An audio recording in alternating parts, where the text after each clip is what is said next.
नमस्कार दोस्तों, news time में आपका बहुत बहुत स्वागत है। दोस्तों, बांग्लादेश और अडानी, जी हाँ, ये मुद्दा जो गोडा पावर प्लांट का था और वहाँ से जो बिजली सप्लाई होती थी बांग्लादेश को, वो काफ़ी देखा जाए तो अ, उसके अंदर बहुत मुद्दा छाया रहा वो। और ये भी इंडिया में भी छाया रहा कि गोडा का पावर प्लांट जो है स्पेशल इकोनॉमिक जोन कैसे हो गया, उसकी कमाई टैक्स फ्री कैसे हो गई, बहुत सारे मुद्दे उठे, कंट्रोवर्सी थी। हालात ऐसे हो गए कि जब शेख हसीना निकल गई बांग्लादेश से तो बांग्लादेश की सरकार ने जो अडानी से पावर मिलती थी थोड़ा समय के बाद वो भी रोक दिया कि हमें तुम्हारी पावर नहीं चाहिए। ये जो शेख हसीना ने तुम्हारे साथ एग्रीमेंट किया था वो ठीक नहीं था, हम उसको रिवाइज करेंगे। बहुत सारी बातें हुई, काफ़ी तलखी हो गई। आखिरकार जो पेमेंट भी नहीं आई वहाँ से बांग्लादेश से, पेमेंट नहीं आई तो फिर अडानी को मजबूर होके फिर क्या कहते कि पावर रोक देनी पड़ी कि सप्लाई जो थी बांग्लादेश को वो रुक गई पूरी की पूरी।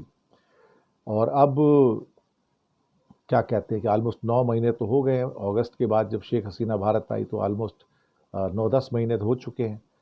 तो बीच में बांग्लादेश को पावर की शॉर्टेज हुई और बहुत बड़ी शॉर्टेज हो रही है और उनको समझ नहीं आ रहा कि पावर ली कहाँ से जाए। मैंने बीच में एपिसोड किया था कि कुछ पावर उनके पास नेपाल से भी आ रही है, वाया इंडिया होके नेपाल से पावर आ रही है, वो इंडिया ने उनको अलाउ किया। तो लेकिन वो भी पावर पूरी नहीं पड़ रही थी, तो बांग्लादेश की इंडस्ट्री की नीड के हिसाब से या बाकी जो पावर की ज़रूरत है, बिजली की ज़रूरत है, तो वो कहाँ से लाएं। तो फिर वापस से अडानी का और यूनुस सरकार का समझौता हुआ कि भाई आप पावर वापस दो, थोड़ा सा रिवाइज करो, थोड़े पैसे कम करो, कुछ किया होगा आपस में एग्रीमेंट में, कुछ रिवाइज किया होगा छोटा मोटा आगे पीछे करके। अडानी ने कहा भी था कि आप रिवाइज करना है आप कर लो, हम बैठ के बातचीत कर लेंगे कि कितने पैसे के अंदर अभी पर यूनिट कैसे देना है, पर किलोवाट कैसे देना है, तो दोबारा इसको छोटा मोटा आगे रिवीजन किया जा सकता है, ऐसी कोई बात नहीं है।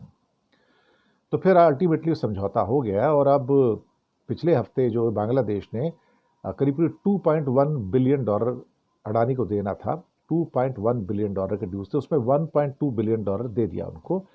और उस कहा गया कि हमारी पूरी पावर अब देना शुरू करो एकदम से। तो अडानी ने पूरी पावर सप्लाई स्टार्ट कर दी है। अब पूरी की पूरी अडानी की जो पावर है वो इस टाइम बांग्लादेश को जा रही है।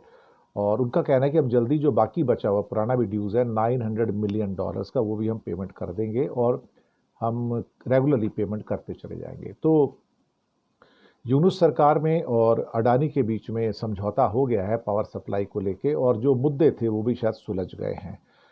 इतनी बड़ी लेवल पे जो अडानी की सप्लाई हैं, जो कि काफ़ी बड़ी एक्चुअली पावर सप्लाई है वहाँ से गोडा पावर प्लांट से, छोटी सप्लाई नहीं है, बहुत बड़ी सप्लाई है।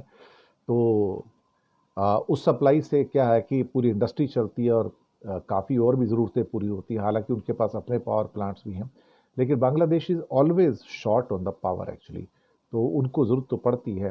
तो अडानी की पावर जो उनके भी काम आ रही है, काफ़ी बड़ा प्लांट है अडानी का, मेगा मेगा प्लांट एक्चुअली देखा जाए तो सारी की सारी बिजली जो सैकड़ों जो मेगावाट की है वो इस टाइम बांग्लादेश को सप्लाई हो रही है और मामला भी सुलझ गया इन दोनों के बीच में, पेमेंट होनी शुरू हो गई हैं। तो लगता है कि अडानी जी और यूनुस के बीच में अब एग्रीमेंट हो गया। तो ये एक इंडिया और बांग्लादेश के बीच में एक अच्छी न्यूज़ आई है बहुत दिनों के बाद कि भाई जहाँ बहुत सारी तलखी हैं, बहुत सारा क्या कहते हैं कि थोड़ी बिटरनेस भी है, कड़वाहट भी है, लेकिन ये न्यूज़ थोड़ी सी फिर ठीक ठाक है कि चलो ठीक है, कोई बात नहीं, एग्रीमेंट हो गए, पेमेंट शुरू हो गई और बिजली की सप्लाई जो थी वो बांग्लादेश को शुरू हो गई। तो that's a good news in many ways. शुक्रिया आपका बहुत बहुत।